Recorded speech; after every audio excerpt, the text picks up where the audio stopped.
అసలు ఓపెన్ గానే సోడియం పెర్క్లేట్ ని 2000 టన్స్ పంపించారుగా. ఇంతకు ముందు, ఇప్పుడు కాదు.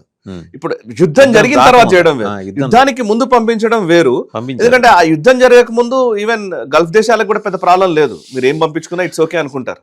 బట్ ఇవాళ గల్ఫ్ దేశాల మీదనే దాడి చేసింది ఇరాన్. అంటే ఆ యుద్ధానికి పూర్వరంగంగా కదా పంపించారని. పూర్వరంగంగా పంపించారు, కానీ ఇవాళ అదే పని మళ్ళీ కంటిన్యూస్ గా చేస్తున్నారు అని అంటే ఇప్పుడు ఇంకా రిలేషన్స్ కట్ అయ్యే అవకాశం ఉంది. ఒకవేళ చైనా ఎస్కలేట్ చేయాలనుకుంటే అది వేరే విషయం. ఈ రోజు చైనాకి అంత సీన్ ఉందని నేను అనుకోవట్లేదు. సీన్ కాకపోయినా అవసరం లేదు.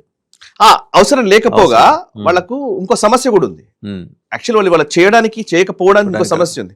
అదేం సమస్య అంటే చైనాలో గత 2 సంవత్సరాల వ్యవధిలో ఒక 36 మంది కీలకమైన నాయకుల్ని, 108 మంది కీలకమైన అధికారుల్ని వాళ్ళు సెంట్రల్ మిలిటరీ కమిషన్ అంటారు, సిఎంసి అని, and CCP Chinese communist party, అది కాక పిఎల్ఏ పీపుల్స్ లిబరేషన్ ఆర్మీ, ఒకవైపు army party and central military commission, ఈ మూడిట్లో ఉన్నటువంటి కీలకమైన నాయకులు అందరినీ తీసేశారు.